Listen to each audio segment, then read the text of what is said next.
Di episode kali ini, gua akan melanjutkan cerita yang dikirimkan oleh Arif, seorang mahasiswa yang sedang KKN bersama teman-temannya di sebuah desa di tepi Sungai Mahakam, Kalimantan. Seperti yang diceritakan kemarin,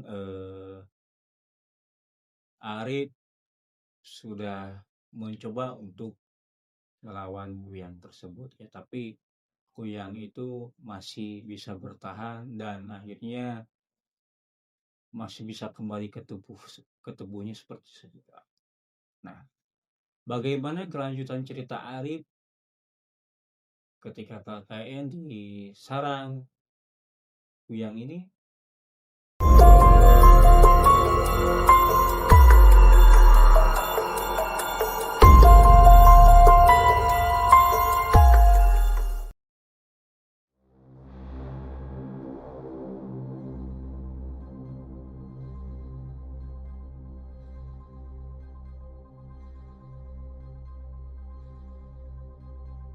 Assalamualaikum warahmatullahi wabarakatuh, Sampurasun. Balik lagi bareng gue Mikir Topik di Rumah Gudang Misteri. Di episode kali ini gue akan melanjutkan cerita yang dikirimkan oleh Arif, seorang mahasiswa yang sedang KKN bersama teman-temannya di sebuah desa di tepi Sungai Mahakam, Kalimantan. Seperti yang diceritakan kemarin, Arif sudah mencoba untuk melawan Kuyang tersebut ya, tapi Kuyang itu masih bisa bertahan dan akhirnya masih bisa kembali ke tubuhnya seperti sedia. Nah, bagaimana kelanjutan cerita Arif ketika KKN di sarang Kuyang ini? Sebelum itu jangan lupa like, comment, dan subscribe channelnya Rumah Gudang Misteri. Dan kalau misalnya kalian ingin menjadi narasumber ataupun mempunyai cerita horor, bisa DM ke Instagramnya Rumah Gudang Misteri di Rumah Gudang Misteri Official. Tanpa berlama waktu, kita gaskeun ke ceritanya. Jangan dilanjutkan kalau kamu penakut. Matahari pagi menyinari desa Sungai Batang. Tampak damai seolah tidak pernah ada teror semalam. Arif tidak tidur. Ia hanya duduk di beranda, mencuci muka berulang-ulang untuk menghilangkan sisa bau anyir yang masih menempel di ingatannya. Ia melihat ke rumah Lina. Pintu terbuka. Buwati, ibu mertua Lina, keluar menggendong bayi kecil Lina. Wajah Bu Yewati seperti terlihat letih dan matanya sembab. Arif memberanikan diri mendekat. Selamat pagi, Bu. Bagaimana kabarnya adek bayi, Bu? Ibu Wati berbisik. Nadanya penuh ketakutan. Bayi itu menangis malaman, Arif. Bukan tangisan biasa. Seperti merintih kesakitan. Dan Lina, Bu Wati menoleh ke belakang, memastikan Lina tidak mendengar. Lina bangun terlambat, pucat, dan yang paling aneh, lehernya ada bekas luka kecil seperti tusukan jarum di garis hitam itu. Jantung Arif mencelos. Tusukan jarum itu adalah bekas peniti yang ia tancapkan semalam. Dan Kuyang itu adalah Lina. Apa ada yang aneh dengan tingkahnya, Bu? Tanya Arif hati-hati. Dia sangat sensitif. Semalam saya memegang bawang putih saat membuat sambal dan dia langsung marah-marah. Padahal Lina tidak pernah begitu. Ia juga menjauh dari cermin. Arif teringat mitos. Kuyang takut bawang putih dan cermin. Semua petunjuk mengarah pada satu kesimpulan. Wati, ujar Arif sambil berbisik. Tolong, mulai sekarang jangan biarkan Lina menyentuh adik bayi setelah maghrib. Tolong awasi dia. Ini demi keselamatan cucu ibu. Buati menatap mata Arif, melihat keseriusan dan ketakutan di sana. Ia mengangguk pelan. Air mata menetes. Saya percaya, nak. Ada yang tidak beres sejak dia menikah dengan minyak kawiyang itu. Arif segera menemui Pak Karta dan menceritakan apa yang ia lihat. Kepala Lina terbang dan organ-organ yang berjuntai. Pak Karta mendengarkan dengan serius. Dia menuntut ilmu hitam untuk awet muda dan kekayaan. Itu adalah minyak kuyang merah yang membuatnya kuat. Kita harus cari tempat persembunyian raganya, nak. Tapi semalam dia menyatu lagi di ranjangnya, Pak, kata Arif. Bukan raganya. Saat kuyang terbang, tubuh kuyang yang terpisah diisi oleh roh lain. Kita harus cari tempat kuyang menyimpan minyak saktinya saat ia berubah wujud. Malam kedua tiba. Langit diselimuti awan tebal. Bahkan bintang pun enggan muncul di udara.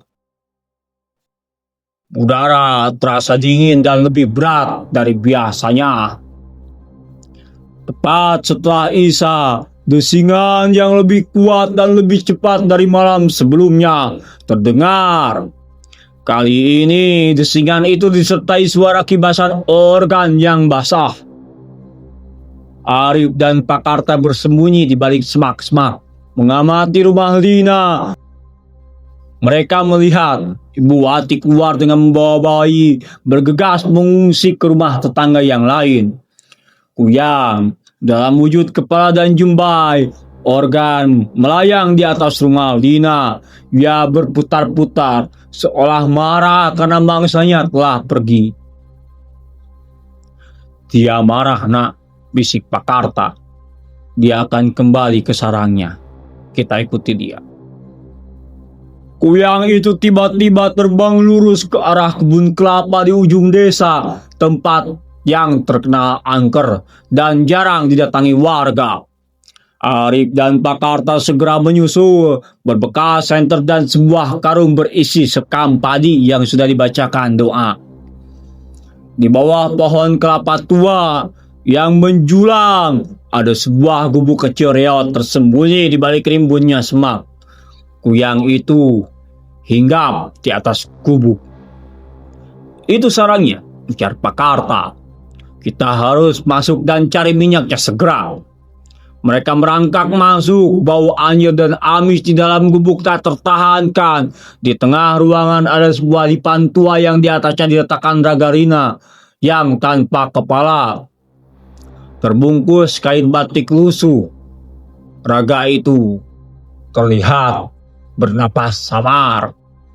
Di samping raga itu ada 5 botol kecil berisi cairan kental berwarna merah, hitam, hijau, kuning, dan putih. Itu minyak kawiyang. Jangan sentuh yang lain kecuali botol merah, seru Pak Karta. Suaranya tercekat. Itu minyak kekuatan Kuyang Lina. Kuyang yang melayang di atas mulai menyadari kehadiran mereka. Desingannya kini berubah menjadi auman rendah yang menakutkan. Kepala itu mengukik tajam ke arah mereka. Sekarang, Arif, teriak Pak Karta. Arif menyambar botol minyak berwarna merah. Kuyang itu sudah berada di 1 meter di depannya. Matanya memerah dan taringnya terlihat jelas. Arif dengan cepat mengambil segenggam sekam padi dari karung Pak Karta dengan melemparkannya tepat ke arah wajah Kuyang. Sekam padi yang telah disucikan mengenai kepala Kuyang. Kuyang itu menjerit kesakitan luar biasa dan terpental jauh membentur dinding gubuk. Bakar minyaknya!